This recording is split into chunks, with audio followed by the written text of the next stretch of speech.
Praise the lord. ప్రియమైన దేవుని బిడ్డలారా, గత వీడియోలో కనాను చూసొచ్చినటువంటి పెద్దల్లో చూసొచ్చిన తర్వాత వారు చెప్పినటువంటి మాటలు బట్టి ఇజ్రాయెల్ సమాజం అంతా కూడా వాళ్ళని చంపాలనుకుని తీర్మానం చేసుకుంది, రాళ్ళు రువ్వి చంపాలని.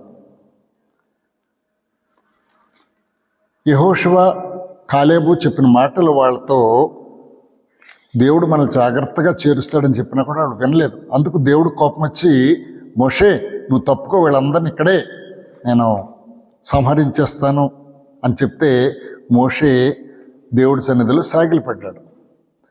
తర్వాత దేవుడు అన్నాడు, వీళ్ళందరూ వాళ్ళు అనుకున్నట్లుగా సర్వ సమాజాన్ని ఈ అరణ్యంలోనే నేను కాల్చివేస్తాను అని చెప్పి దేవుడు ఏం చేశాడట? సంఖ్యాకాండము 14వ అధ్యాయము 17వ వచనంలో చూసినట్లు 37వ వచనంలో చూసినట్లయితే, ఆ దేశంను గురించి చెడ్డ సమాచారం చెప్పిన మనుషులు యెహోవా సన్నిధిని తెగులు చేత చనిపోయిరి. అయితే ఆ దేశంను సంచరించి వచ్చిన మనుషులు నూను కుమారుడు యెహోషువయు, యుఫన్నె కుమారుడు కాలేబు మాత్రం బ్రతికిరి.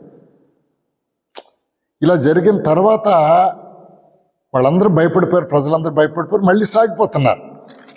మనము సంఖ్యాకాండము 16వ అధ్యాయానికి వచ్చేద్దాం. ఇక్కడ చూసినట్లయితే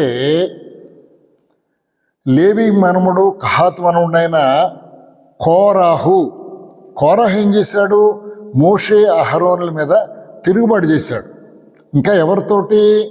రూబేనీల్లో ఏలియా కుమారుడు దాతాను, అబిరాము, పెలెత్తు, ఓను వీళ్ళందరూ ఆలోచించుకుని మోషేకి అహరోనులకి వ్యతిరేకంగా సమాజాన్ని చేసి మోషేతో అంటున్నాడు. ఏమంటున్నాడు? ఈ సర్వ సమాజంలో అందరూ పరిశుద్ధులే, మిమ్మల్ని మీరే ఎందుకు హెచ్చించుకుంటున్నారు? మీతో మాకు పని లేదు అని తిరగబడ్డారు. ఎంతమందిని పూజ చేశాడు? చాలామందిని పూజ చేసేసాడు వ్యతిరేకంగా. ఇప్పుడు మోషే ఏం చేశాడట? వాళ్ళకందరికి సాగిలు పడిపోయి మీరు దేవుని మీద తిరుగుబడద్దు, ఎందుకు ఇలా చేస్తున్నారు మీరు అని అడిగితే వాళ్ళు అంటున్నారు, మీరొక్కడే కాదు పరిశుద్ధులు, మేమందరము పరిశుద్ధులమే, దేవుడు ఏర్పాటు చేసిన వాళ్ళు అందరూ పరిశుద్ధులే. మోషే అంటున్నాడు, ఎందుకు ఇలా మీరు విరుద్ధంగా తెగబడ్డారు? తిరుగుబడిన వారందరూ యాజకత్వాన్ని ఎందుకు కోరుతున్నారు?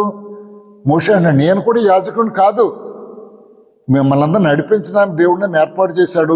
అహరోను కుమారులు మాత్రమే దేవుడు యాజకత్వం చేయడానికి ఒప్పుకున్నాడు. కాబట్టి మీరు ఇలాగా దేవునికి తిరుగుబడద్దు, దేవుని కోపాన్ని తెచ్చుకోవద్దు అని మోషే ఎంత బ్రతిమాలినా కూడా వినలేదు. అందుకు దేవుడు అన్నాడు, మోషే నువ్వు పక్క తప్పుకో, వీళ్ళందరినీ కూడా నేను కాల్చేసి నీ ద్వారా అనేకులను తయారు చేస్తాను అంటే మోషే మళ్ళా దేవుని సన్నిధిలో కాళ్ళ మీద పడిపోయాడు. అప్పుడు అంటున్నాడు, యెహోవా ఎవరిని ఏర్పాటు చేసుకున్నో తెలుసుకుంటకు రేపు మీరందరూ కూడా దేవుని సన్నిధిని ఎవరిని? కోరాహు, అబిరాము, దాతాన్ని మీరు 250 మంది తిరుగుబాటు చేశారు కదా, 250 మంది ధూపార్తులు పట్టుకొని వెలిగించుకుని ప్రత్యక్ష గుడారం దగ్గరికి రండి అని చెప్పినప్పుడు వాళ్ళందరినీ పోగు చేసేటట. మోషే అహరోనులు ఏం చేశారు? ప్రత్యక్ష గుడారం తాలూకా గుమ్మం దగ్గర ఉండిపోయారు. ఇప్పుడు దేవుడు ఎవరు ఏర్పాటు చేసుకున్నాడో తెలుస్తుంది అని చెప్పినప్పుడు వీళ్ళతోటి బతిమాలుతున్నాడు, మీరు ఒకసారి రండి, మిమ్మల్ని చెప్తాను దేవుడు ఎవరిని ఏర్పాటు చేసుకున్నాడంటే మేము రాము. నువ్వు మాకేమన్నావు? నువ్వు పాలు తేనెలు ప్రపంచ దేశాన్ని తీసుకెళ్తానన్నావు, ద్రాక్ష తోటలను దీన్ని తీసుకెళ్తానన్నావు, అవి ఏమి మాకు ఇవ్వలేదు కదా, మా మనుషులతో కన్నులన్నీ ఓడదీయడానికి వచ్చేసావా అంటే మోషే బాధపడిపోయి వాళ్ళ ఎన్ని కాళ్ళ వేళ్ళ పడినా కూడా వాళ్ళు వినలేదు. అందుకేమన్నాడు, సరే మీరు ఏర్పాటు చేసుకుని 250 మంది ధూపార్తులు తీసుకుని రండి అనగానే వాళ్ళందరూ బయలుదేరి 250 మంది ధూపార్తులు పట్టుకుని వెలిగించుకొని వచ్చేసారు. మోషే అహరోనులు మాత్రం ప్రత్యక్ష గుడారం గుమ్మం దగ్గర నిలబడ్డారు.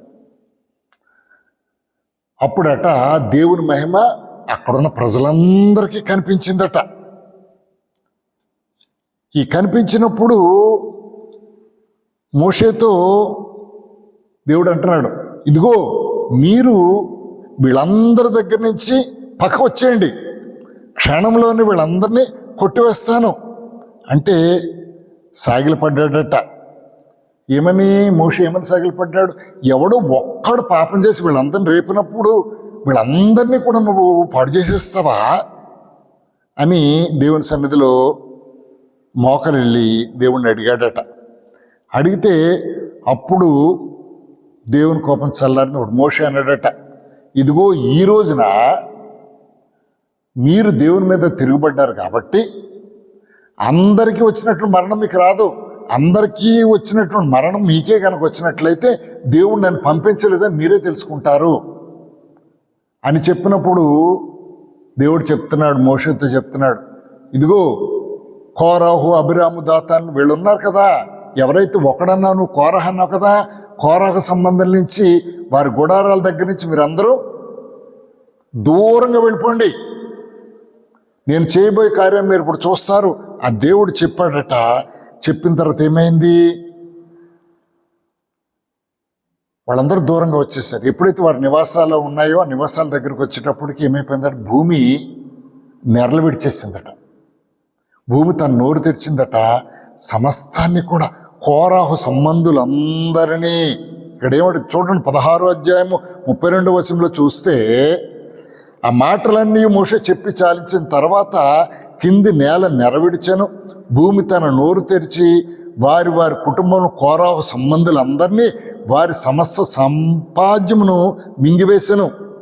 వారును వారి సంబంధులందరూ ప్రాణముతో పాతాళంలో కూలిరి, భూమి వారిని మింగివేసెను, వారి సమాజంలో ఉండకుండా నశించిరి. వారి చుట్టూ ఉన్న ఇశ్రాయేలు అందరూ ఈ ఘోష విని ఈ భూమి మనల్ని కూడా మింగేస్తుంది అనుకో దూరంగా పారిపోయారట. యెహోవా దగ్గర తీసుకొచ్చినటువంటి ధూపార్తులు ఉన్నాయి కదా, 250 మందిని కూడా ఏం చేసిందట, కాల్చివేసిందట. ఎవరైతే 250 మంది వచ్చారో వాళ్ళందరినీ కాల్చివేసింది. కోరాహు సంబంధాలందరినీ మాత్రము భూమి నెరలు విడిచి మింగేసింది. అప్పుడు దేవుడు మోషేతో అంటున్నాడు, నీవు యాజకుడు అహరోను కుమారుడైన ఎలియాజరులతో ఇట్లాను ఆ మధ్యలో ధూపార్తులను ఎత్తి ఒక దగ్గర తీసుకురండి, అవన్నీ పవిత్రమైనవే దేవుని దగ్గర తీసుకొచ్చి, వాళ్ళు పనికిమాలిన వాళ్ళు అవ్వచ్చు కానీ అవి పవిత్రమైన వీటిని తీసుకొచ్చి ఒక రేకులు గుడారం చేసి అక్కడ ఉంచు. ప్రియమైన దేవుని బిడ్డలారా, ఈ సంఘటన బట్టి మనం తెలుసుకోవాల్సిన మాట, దేవుడు ఏర్పాటు చేసుకున్నటువంటి యాజకులు, ప్రవక్తలు, సమాజాన్ని నడిపే దైవజనులు ఇదేనా ఒక మంచి మాట చెప్తున్నారు దేవుని గురించి. చెప్పినప్పుడు మనం జాగ్రత్తగా ఆలకించాలి. లేకపోతే అయ్యా ఇది ఇలా ఎందుకు జరిగింది ఏమిటి అని తెలుసుకోవాలి తప్పించి వ్యతిరేకంగా కనుక మనము తయారయ్యి దైవజనుడి మీద కనుక వ్యతిరేకత కనుక చూపెట్టినప్పుడు గతంలో ఏం జరిగిందో ఇప్పుడు కూడా అలా జరగకూడదని ఏమి లేదు. కాకపోతే ప్రభు అయిన యేసుక్రీస్తు ఏమై ఉన్నాడు, కృపామయుడై ఉన్నాడు. మనం చేసిన పాపాలన్నీ పరిహరించడానికి రక్తం కార్చి చనిపోయాడు. ఎప్పుడైతే మనం పాపం చేశామని తెలిసిందో దేవుడు హెచ్చరించాడో, దైవజనుడి ద్వారా హెచ్చరించాడు. మనం ఏం చేయాలట, దేవుని సన్నిధిలోకి వెళ్ళి మన పాపంలను మనం ఒప్పుకునేళ్ళ ఆ నీతిమంతుడు కనుక మన పాపం నుంచి విడిపించి నీతిమంతులుగా చేస్తాడని 1 యోహాను పత్రిక 1వ అధ్యాయంలో తెలియజేస్తున్నాడు. కాబట్టి ప్రియమైన దేవుని బిడ్డలారా, దైవజనుడు ఏదైనా ఒక పనిని చేస్తున్నప్పుడు, ఒక మంచి పని చేస్తున్నప్పుడు ఆయన వ్యతిరేకంగా గుమికూడొద్దు, తిరుగుబాటు చేయొద్దు. తిరుగుబాటు చేస్తే ఆ కాలంలో దేవుడు ఏం చేశాడు, ఈ కాలంలో కూడా అలా చేయడం మనం చెప్పుకోవాల్సిన అవసరం లేదు. కాబట్టి మనం చాలా జాగ్రత్తగా ఉందాము, దేవుని మాటలు బట్టి మనం నడుద్దాము, యాజకుడు చెప్పినటువంటి మాటలు జాగ్రత్తగా విందాము. అపొస్తల కార్యాలు అంటున్నారు ఏమని, దేవుడు చెప్పినటువంటి మాటలు, యాజకుడు చెప్పినటువంటి మాటలు పరిశుద్ధ గ్రంథ లేఖనం అలా ఉన్నాయో లేదో అని పరిశీలించుకునేవారట. కాబట్టి ఆ మాటలు అలా ఉన్నాయో లేదో ఒకసారి పరిశీలన చేసుకోండి. ఆ మాటల్లో ఏదైనా దోషాలు ఉంటే దైవజనుని అడగండి, తప్పేం లేదు. కానీ వ్యతిరేకించొద్దు, తిరుగుబాటు చేయొద్దు. తిరుగుబాటు చేసినప్పుడు దేవుడు చాలా కఠినమైనటువంటి వాడు. ఎంత కృపామయుడో అలాగే తన దాసుల పట్ల వ్యతిరేకత చూపించినటువంటి వాడి పట్ల ఆయన వదిలిపెట్టే దేవుడు కాదు. కాబట్టి మనం చాలా జాగ్రత్తగా ఉందాం. దైవజనుడు చెప్పినటువంటి మాటలు విందాం, ఆ ప్రకారంగా నడుచుకుని దేవునికి ఇష్టంగా బ్రతుకుతాం. ఈ మాటలు దేవుడు దీవించిన గాక. ఆమేన్. ప్రియమైన దేవుని బిడ్డలారా, ఈ వాక్యం మీకు నచ్చినట్లయితే లైక్ చేయండి, ఫ్రెండ్స్కి పంపించాలంటే షేర్ చేయండి, లేదు ఈ వాక్యం అనుదినం కావాలనుకున్నప్పుడు సబ్స్క్రైబ్ చేసుకోండి. ఈ మాటలు దేవుడు దీవించిన గాక. ఆమేన్.